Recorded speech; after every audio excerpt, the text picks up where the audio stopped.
ഇനി പോകട്ടെ, നിങ്ങൾ വൈദ്യുതി ചാർജ് അങ്ങ് വർദ്ധിപ്പിച്ചു, എന്നാലെങ്കിലും ഈ ബോർഡിനെ നിങ്ങളൊന്ന് ലാഭകരാക്കൂ. ഇതിനകത്ത് ജീവനക്കാരിരിപ്പുണ്ട്. സത്യത്തിൽ നമ്മൾ ഈ സമരം ഇവിടെ ചെയ്യുമ്പോൾ അകത്ത് ജീവനക്കാരിരിക്കുകയാണ്. ആ ജീവനക്കാർ ഇതിനേക്കാൾ വലിയ സമരത്തിലാണ്. കഴിഞ്ഞ ദിവസം ഇവിടുത്തെ ജീവനക്കാരുടെ സമരത്തിന്റെ ഭാഗമായി ജില്ലാ കോൺഗ്രസ് കമ്മിറ്റി ഉദ്ഘാടകനായിട്ടുള്ള ഒരു പരിപാടി, ഞാനൊന്ന് ആ പരിപാടിയുടെ ഭാഗമായി.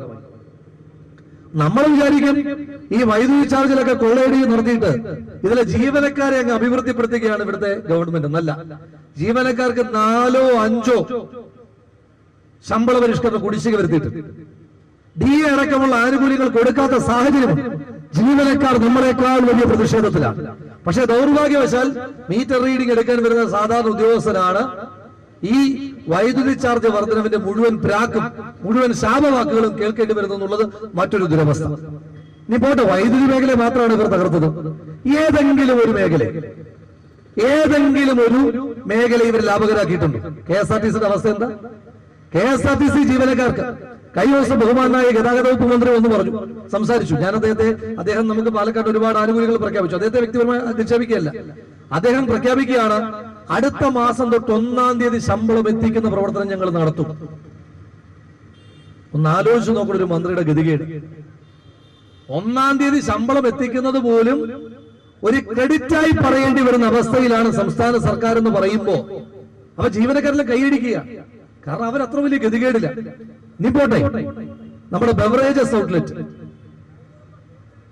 ഏതെങ്കിലും കേരളത്തിലെ ബെവറേജസ് ഔട്ട്ലെറ്റ് നമ്മളിങ്ങനെ യാത്ര ചെയ്യുമ്പോൾ ക്യൂ ഇല്ലാത്തൊരു ബെവറേജസ് ഔട്ട്ലെറ്റ് ഉണ്ട്. വോട്ട് ചോദിക്കാൻ പോകുമ്പോൾ മദ്യപാനികളെ ഒരുപാട് മനുഷ്യന്മാർ പറഞ്ഞു, ഞങ്ങൾക്ക് വെർച്വൽ ക്യൂ ഒക്കെ കൊണ്ടുവരണം സാർ, ഞങ്ങൾ കുറെ നേരമാണ് കാത്തു നിൽക്കുന്നതെന്ന് പറഞ്ഞു. ഒരുപാട് പേര് പറഞ്ഞു. അവരുടെ ആശങ്ക അവർ പറയുകയാണ്, ഞങ്ങൾക്ക് വെർച്വൽ ക്യൂ, ഓൺലൈൻ ബുക്കിംഗ് ഒക്കെ ഏർപ്പെടുത്തണം, ഞങ്ങൾ എത്ര മണിക്കൂറുകളാണ് ക്യൂ നിൽക്കുന്നതെന്ന് പറഞ്ഞു. സംഭവം ശരിയാണ്. ഈ പാലക്കാട് നമ്മൾ യാത്ര ചെയ്യുമ്പോൾ ഇവിടുത്തെ എല്ലാ ബെവറേജ് ഔട്ട്ലെറ്റിലും നീണ്ട ക്യൂ ആണ്, അല്ലേ? വലിയ ക്യൂ ആണ്. അപ്പൊ നമ്മൾ വിചാരിക്കും ആ ബെവ്കോ ലാഭകരമാണ്. ഏതാണ്ട് 2000 കോടി രൂപ അത് കടത്തില്ല. ഈ നാട്ടിലെ മനുഷ്യന്മാരെല്ലാം ഇങ്ങനെ കുടിച്ച് സർക്കാരിനെ സേവിച്ചിട്ടും ആ മേഖലയെ പോലില്ല. എനിക്കിപ്പോഴും മനസ്സിലായില്ല ബെവ്കോ എങ്ങനെ ഇവർക്ക് നഷ്ടത്തിലാക്കാൻ പറ്റുന്നത്. ഓരോ സ്ഥാപനങ്ങളും എങ്ങനെ നഷ്ടത്തിലാക്കണമെന്നതിനെ പറ്റി ഗവേഷണം നടത്തിക്കൊണ്ടിരിക്കുന്ന ഒരു സർക്കാരാണ്. ഈ സർക്കാരിന്റെ കാലത്ത് ലാഭകരമായ ഏക സ്ഥാപനം എന്ന് പറയുന്നത് നമ്മുടെ തൈക്കണ്ടി ഫാമിലി മാത്രമാണ്. തൈക്കണ്ടി ഫാമിലി എന്ന് പറഞ്ഞാൽ നമ്മുടെ പിണറായി വിജയന്റെ കുടുംബം മാത്രമാണ് ഈ 8 വർഷക്കാലത്തിനിടയിൽ ലാഭകരമായി വന്നിട്ടുള്ള ഏക സംരംഭം. അവരുടെ സംരംഭമൊക്കെ വലിയ മെച്ചാണ്. രാജ്യത്തെ ഏറ്റവും പ്രധാനപ്പെട്ട ലാഭകരമായ IT കമ്പനി ഏതാ? നമ്മൾ വിചാരിക്കുക ഇൻഫോസിസ് ആണ്. നല്ല ഏറ്റവും ലാഭകരമായി പ്രവർത്തിക്കുന്ന IT കമ്പനി എന്ന് പറയുന്നത് എക്സാലോജിക്കാണ്. ഇനി നാട്ടില് കഴിഞ്ഞ ദിവസം ഇവിടെ അപകടം ഉണ്ടായപ്പോഴും ചില CPM-കാർ പറയുന്നത് കേട്ടു, AI ക്യാമറ എതിർത്തത് കൊണ്ടാണ് നാട്ടിൽ അപകടം ഉണ്ടാകുന്നത്. അപ്പൊ AI ക്യാമറ വെച്ചില്ല, എന്നിട്ട് എന്താ അപകടം ഉണ്ടാകുന്നത്? നമ്മൾ എതിർത്തത് AI ക്യാമറയല്ല. AI ക്യാമറ വെച്ചാൽ ആ പണവും ശ്രീ പിണറായി വിജയന്റെ മകന്റെ ഭാര്യാപിതാവിന്റെ അക്കൗണ്ടിലേക്ക് എത്തുന്ന വ്യവസ്ഥയെ മാത്രമാണ് നമ്മൾ എതിർത്തത്. സത്യം പറഞ്ഞാൽ കേരളത്തിലെ എല്ലാ മനുഷ്യന്മാർക്കും, കുടുംബസ്ഥരായ മുഴുവൻ മനുഷ്യന്മാർക്കും മാതൃകയാക്കാവുന്ന ഒരാളാണ് ശ്രീ പിണറായി വിജയൻ, അല്ലേ? ഇപ്പൊ സാധാരണ കുടുംബസ്ഥർ എന്ന് പറഞ്ഞാൽ അവരുടെ പരമാവധി കരുതലും മകനോടും മകളോടും അവസാനിച്ചു. അദ്ദേഹത്തിന്റെ ഒരു പ്രത്യേകത എന്ന് പറഞ്ഞാൽ അങ്ങനെ അവസാനിക്കത്തില്ല. മകന്റെ ഭാര്യയുടെ പിതാവിനോട് വരെ ആ കരുതലും ആ സ്നേഹവും ഉള്ള ഒരു നല്ല മനുഷ്യനാണ് ശ്രീ പിണറായി വിജയൻ. അദ്ദേഹം ഒരു നല്ല കുടുംബനാഥനും ഒരു മോശം മുഖ്യമന്ത്രിയുമാണെന്ന് ഞാൻ എപ്പോഴും പറയും. മോശം മുഖ്യമന്ത്രിയാണെന്ന് പറയുമ്പോൾ തന്നെ പറയും അദ്ദേഹം ഒരു നല്ല കുടുംബനാഥനാണ്. ആ കുടുംബത്തിൽ അദ്ദേഹത്തിന്റെ ബന്ധത്തിൽ അകന്ന ബന്ധമായിക്കോട്ടെ, തുള്ളിയാൽ തെറിച്ച ബന്ധമെങ്കിലുമുള്ള ആളാണെങ്കിൽ അതിനെ ചേർത്ത് നിർത്താൻ നല്ല മനസ്സുള്ള ഒരു കുടുംബനാഥനും കേരളം കണ്ടതിൽ വെച്ച് ഏറ്റവും പരാജയപ്പെട്ട മുഖ്യമന്ത്രിയുമാണ് ശ്രീ പിണറായി വിജയൻ എന്ന് നമ്മൾ ആവർത്തിച്ചുകൊണ്ടിരിക്കുകയാണ്. അപ്പൊ ശ്രീ പിണറായി വിജയനോട് പറയുവാൻ ആഗ്രഹിക്കുന്നു, ഞാൻ അവസാനിപ്പിക്കുക. 2024 നിങ്ങൾ വർദ്ധിപ്പിച്ചു, ഞങ്ങൾ സമരങ്ങളുമായി വരുന്നുണ്ട്.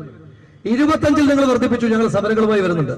26 വർധനവ് നടപ്പിലാക്കുവാൻ ഈ നാട്ടിൽ ശ്രീ പിണറായി വിജയന്റെ സർക്കാർ ഉണ്ടാകില്ല എന്നുറപ്പാണ് ഈ സമരങ്ങളുടെ ക്ലൈമാക്സ്. 2026 ആണ്ടിൽ ശ്രീ പിണറായി വിജയന്റെ സർക്കാരിനെ താഴെയിറക്കി ശ്രീ പിണറായി വിജയൻ ഇപ്പോൾ നടത്തിയിരിക്കുന്ന ഈ വർധനവുകളെല്ലാം പിൻവലിക്കുന്ന ജനകീയമായ കോൺഗ്രസിന്റെ UDF-ന്റെ സർക്കാരിനെ കൊണ്ടുവന്നിട്ടാണ് ഈ നാട്ടിലെ ജനങ്ങൾ നിങ്ങളോട് പ്രതിഷേധിക്കുക, പ്രതിരോധിക്കുക, പ്രതികാരം വീട്ടുക എന്ന് മാത്രം സൂചിപ്പിച്ചുകൊണ്ട് അത്യുജ്വലമായി 2 ബ്ലോക്ക് കോൺഗ്രസ് കമ്മിറ്റികളും സംഘടിപ്പിച്ചിരിക്കുന്ന ഈ ധർമ്മസമരം, ഈ നാട്ടിലെ ജനങ്ങൾക്ക് വേണ്ടി നടത്തിയ ധർമ്മസമരം, പ്രത്യേകമായി പ്രിയേട്ടനെയും സതീശേട്ടനെ ഞാൻ അഭിവാദ്യം ചെയ്യുവാൻ കൂടി അവസരം ഉപയോഗിക്കുകയാണ്. നാട്ടിലെ ജനങ്ങൾക്ക് വേണ്ടി നടത്തുന്ന ഈ സമരത്തിന് എല്ലാവിധമായ ധാർമ്മികമായ പിന്തുണയും പ്രഖ്യാപിച്ചുകൊണ്ട് വരാൻ പോകുന്ന നിയമസഭാ സമ്മേളനത്തെ പ്രക്ഷുബ്ധമാക്കുക ജനങ്ങൾക്ക് മുകളിൽ നടത്തിയിരിക്കുന്ന ഈ കൊള്ളയടിയായിരിക്കുമെന്ന് പാലക്കാട്ടെ ജനങ്ങൾക്ക് ഉറപ്പ് നൽകിക്കൊണ്ട് ഈ ധർമ്മസമരം ഔപചാരികതയുടെ പേരിൽ ഉദ്ഘാടനം ചെയ്ത് അറിയിച്ചുകൊണ്ട് നിർത്തുന്നു. നന്ദി, നമസ്കാരം. ജയ് ഹിന്ദ്, ജയ് കോൺഗ്രസ്.